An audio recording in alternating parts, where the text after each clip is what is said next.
Okay, here I am in my studio, in my home studio, and I'm working on this this large piece. It's a 43 by 43, an old canvas somebody else had gotten rid of that had a painting on it. I have little bits and pieces of that painting showing through, and I've gone over the whole thing with black and eliminated a lot. I've gone over it with a really warm gray, eliminated even more. And then I added a bunch of papers that I really liked in here. I'm creating a floral. I found this wonderful old floral wallpaper that I've just ripped out the flowers and put them on my canvas with gel medium. And now I'm going to kind of go through and find my flower bouquet. I'm going to find it through negative painting. So I want to show you how I do that. And I'm going to try to do it without speeding up the video, though I might end up doing that. I won't be talking a lot because I'm thinking. I got to think about what I'm doing. So keep your eye open and see what I do. I'm going to go around and, find my shapes of all my flowers and the design in this first go around. And I'm going to be using my favorite thing, which is, house paint. It's 50 cents Oops paint, the paint samples, which I really love. 50 cents, it goes a long way. And I love the texture of the paint. So I'm using that to go in and find my the shapes that I want, the flowers, and I can just go around and paint basically just outlining them. I'm just painting the negative space around the flowers to kind of let them come out. So keep your eye open, see what I'm doing, and I'll get back to you on the back side.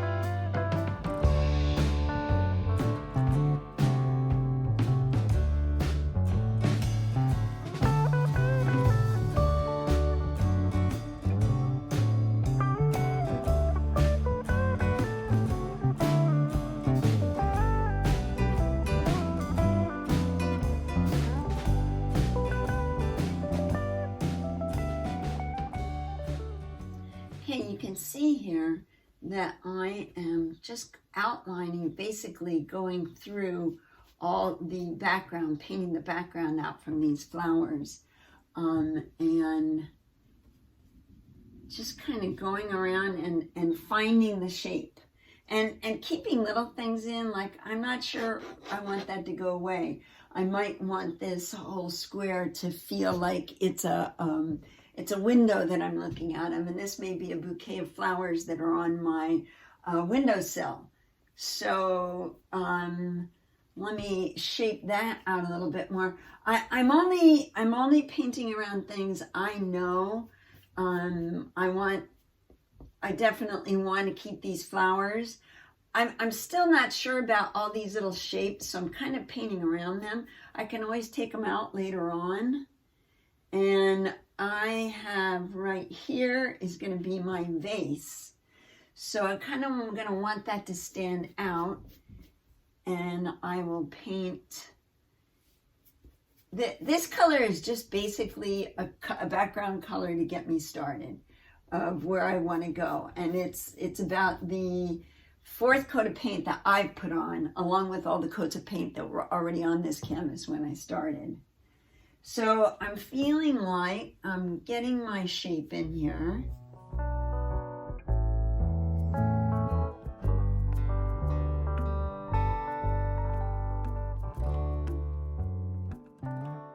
And I think I'm kind of getting it. Kind of getting my flowers. I've got this space in here I'm going to have to deal with doing something because it's right in the middle of my painting. And it's just kind of trapped there. I don't have anything going on. But I think I might continue some of the blue in there because I really like these pops of blue in with this, the rusty and the gold color and all the more warm tones. It's fun to have those little pops of blue.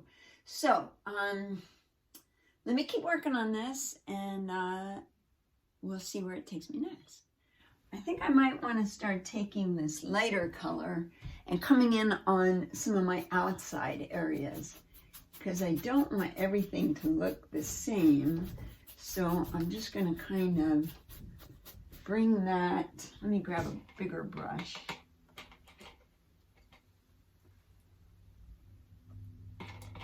Once again, I'm using another one of my Home Depot Oops paint colors. And this is just a kind of a off-white.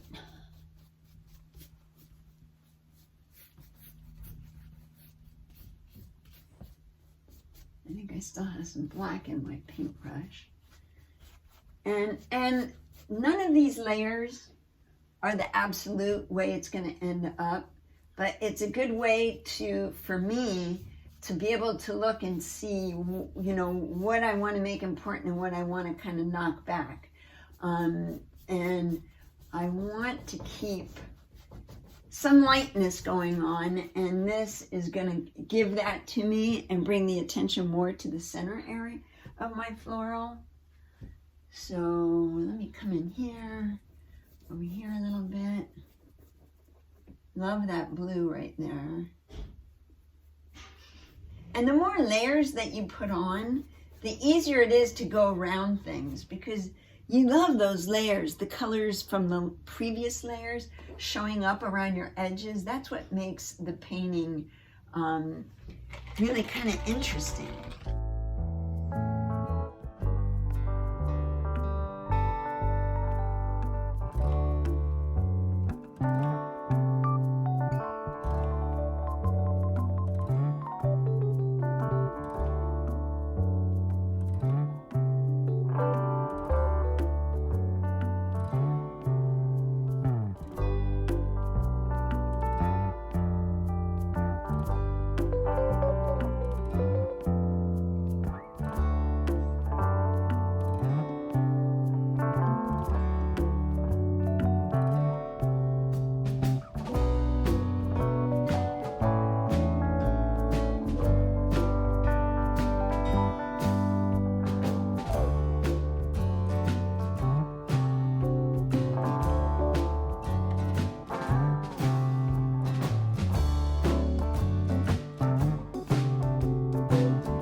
Okay, I keep jumping in and out of this video and speeding it up, and you know, it's really hard to do a whole video, of a whole painting, because this is pretty sizable and I'm making decisions as I go. I don't have it all planned out. I don't know anybody who really plans them out that well. So before they tackle it.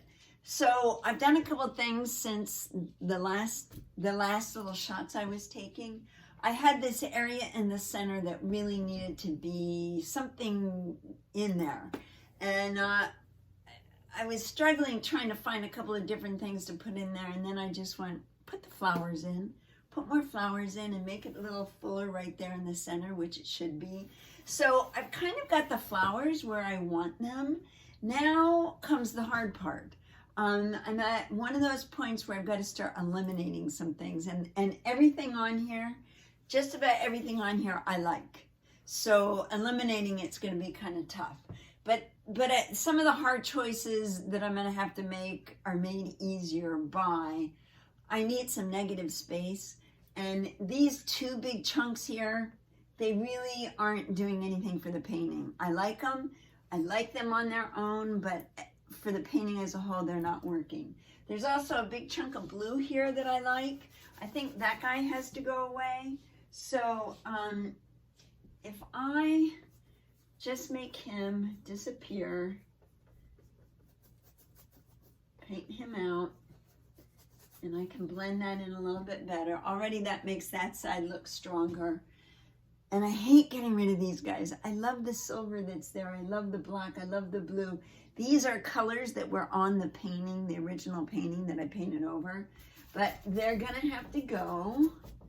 I can leave little chunks, you know, that are a little bit less obvious. You know, I could kind of go over that and let some of that blue show through. Let me see if I can pull it back.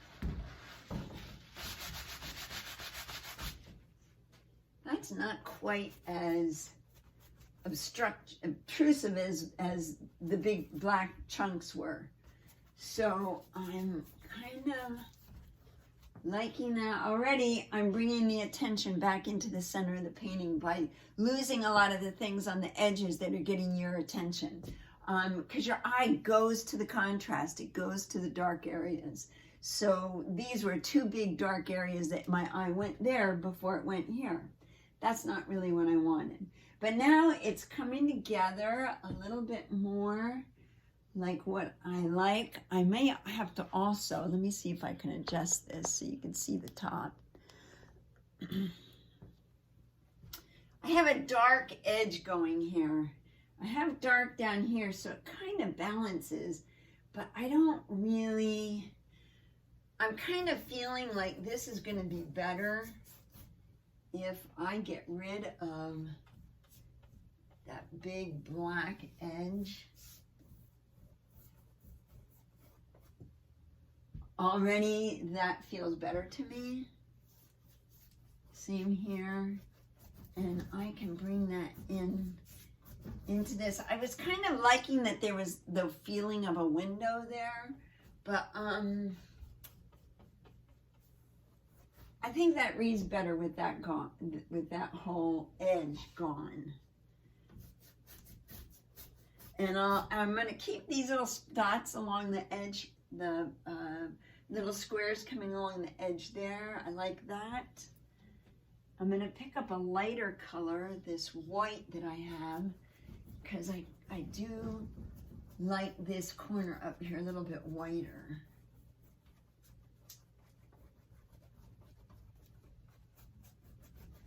Yeah, I can play with that a little bit later. But already my focus has been brought back into the center of the painting, which is where I want it. And you're looking at it kind of at an angle, and it's blending into my drop cloth. But when I get this all done, remember those things I just showed you, and you'll see why I did it and why it worked. So there you go. Now let me figure out my next move, and I'll get back to you.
another day to work on this piece, and I'm kind of excited about it because I'm getting to where I've eliminated most everything I don't want. I think there might be some more.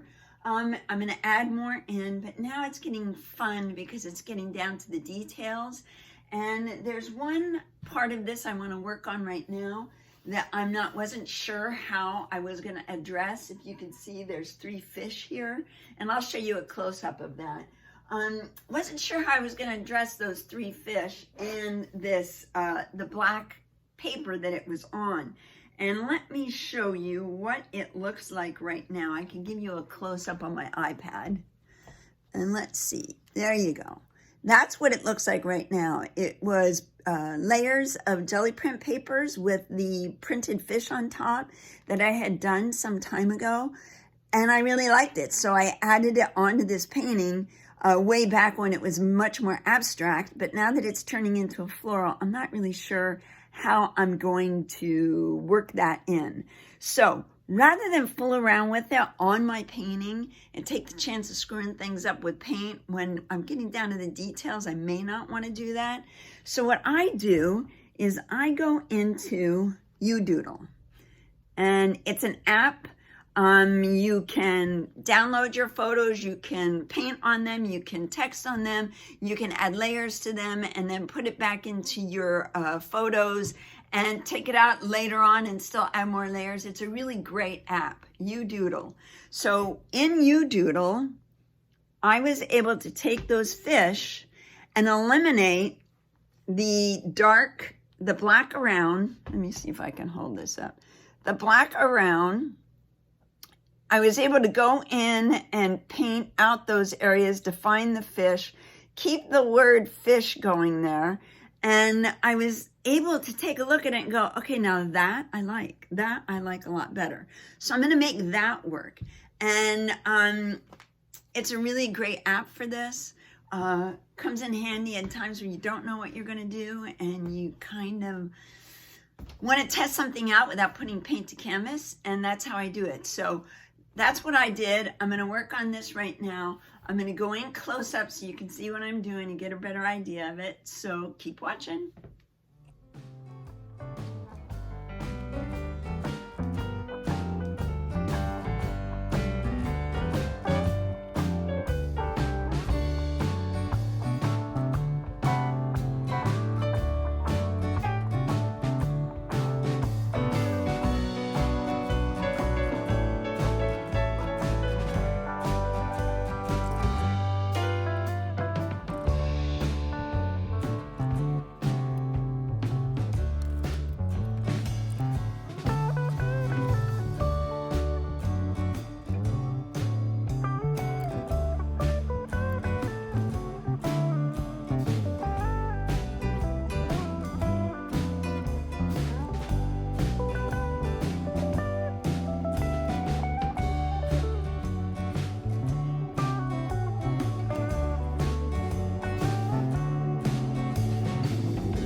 Okay, now the next thing I want to do is deal with my flowers which were paper cut from wallpaper, and they look pretty fabulous like they are, but I like to add paint with them. I like to put paint over the paper to kind of integrate it into the painting. So, and that doesn't take a whole heck of a lot. I mean, I can just go in and add some brush strokes because I'm going to come in afterwards and add, and I'm kind of staying neutral in here because I don't want to get more blue. I'm liking the colors in the flowers, so I kind of am just adding some paint into it. Let me get some dark colors in here, pump this up a little bit, and then I'm going to, what I'll end up doing at the very end is using my my woodies, using my oil pastels, and some of my marking tools to come in and really pop these flowers out a little bit. But for now, I'm just going to kind of add some, just some paint highlights on it and see where it goes from there.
Pretty close to done on this piece.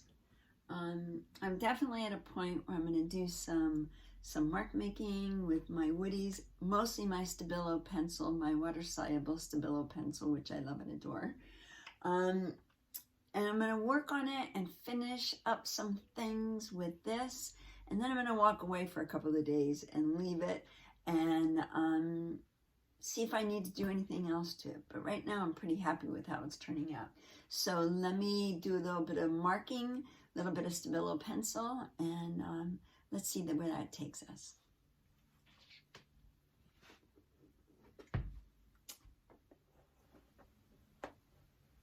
I'm pretty free form with my pencil. I just kind of drag it, and I really actually am liking the black rather than using a color, because the black is just adding a nice design to it without adding more color. So I got to be careful not to get too carried away with it. Easy to do because it's fun, and I like the feel of the Stabilo pencil. But the good news is, if I do get carried away with it, I can come back and wipe it out. But I'm liking the little scribbly marks it makes and adds to these flowers. Got to be careful not to do the same thing on all of them. That one's kind of wonky.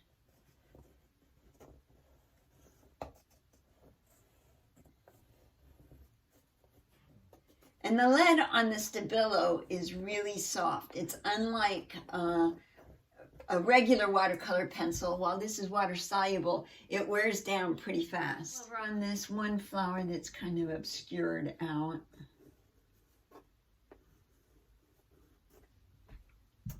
I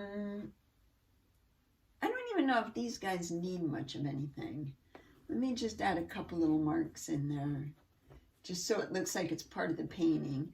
And some of them can be marks that are creating the rest of the petal, where the petal has been broken off, or where I've cut the paper and there's not a petal there.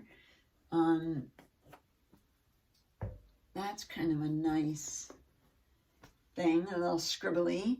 But I got to get some scribbles somewhere else so it makes sense in the painting. I wanted to add a little line here to indicate that this might be a saucer. That might be a saucer sitting there. This, I was going to make an indication that it was a coffee cup, but it looks like I have a stack of mugs here, so I'm not going to do that. It gets too busy. I might just add some fun little marks right here in this little hole. I like that. And I feel like I've got to do something in here, but maybe not. I'm going to kind of continue a broken line going across. Where else do I want to go?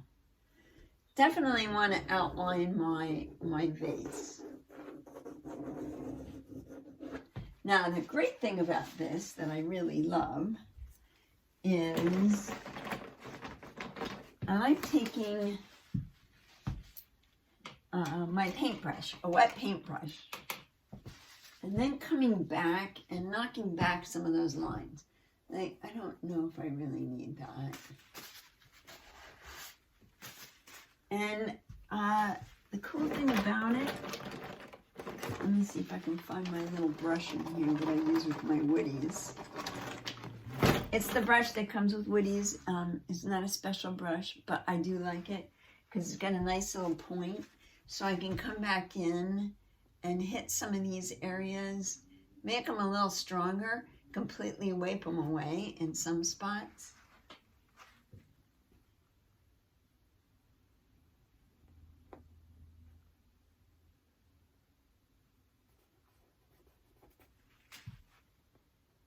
Adds a little bit of depth to it, a little bit more interest. And I do like, I'm liking that I stuck with the black woody instead of getting too colorful in here, because I've got enough color going on.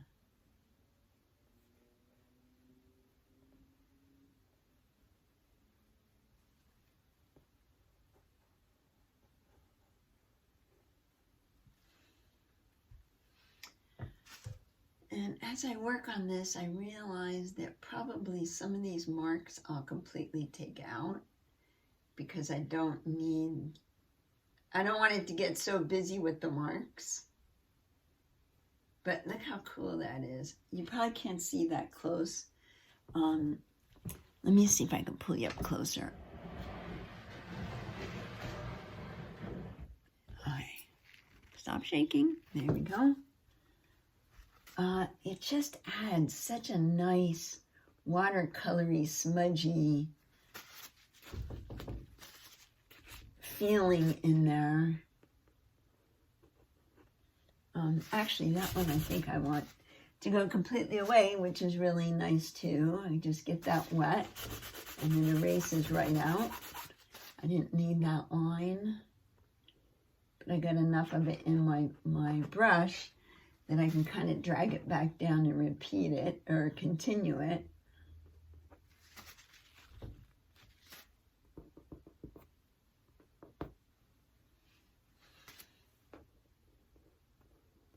And I'm kind of mixing up the lines as I go because you don't want all your lines to be exactly alike. You don't want it to look like you just outlined everything.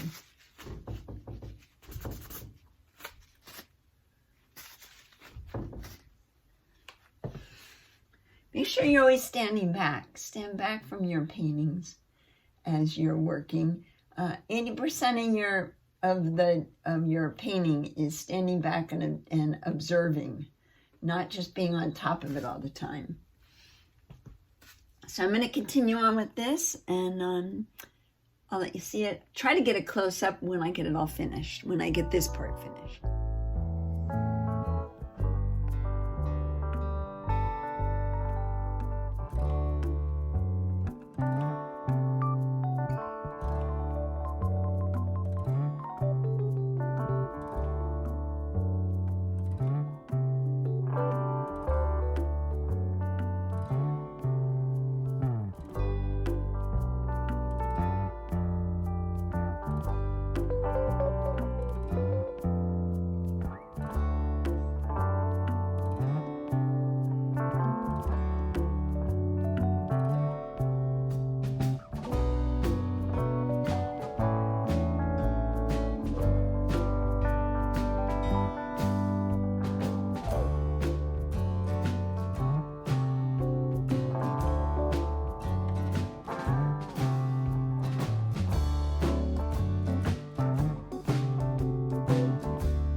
this right here was a little bit too nice and neat, those little circles, so I'm kind of just messing it up a little bit. I don't want to get too carried away. I like that little drip happening. It's the only drip in there, so maybe I better, let's see if I can make another one happen. Just adding a droplet of water on there and hoping, come on, drip. There we go. And I think I want to stop right there. Stop. Guys, I'm really liking this. I think I'm 97.5% done. But I gotta walk away. I really need to walk away, leave it for a couple of days, and then come back to it and see if there's any final touches. I may even wait until this shelter at home is over and take this back to the studio to my mentor group and ask for their opinion, ask for their critique, which is always really helpful because I always seem to get something, some little nugget that I add in or take away, and it was like the perfect thing. It's just having that extra set of eyes, or in this case, the extra set of 14 eyes, 14 sets of eyes to take a look and help me finish this off. But for the most part, I think I'm pretty done. And I'll take some detail photos to add in at the end of the video. And I hope you enjoyed it, and I hope you got something out of it, because I really had fun doing it. So thanks so much for watching, and I'll see you on the next video.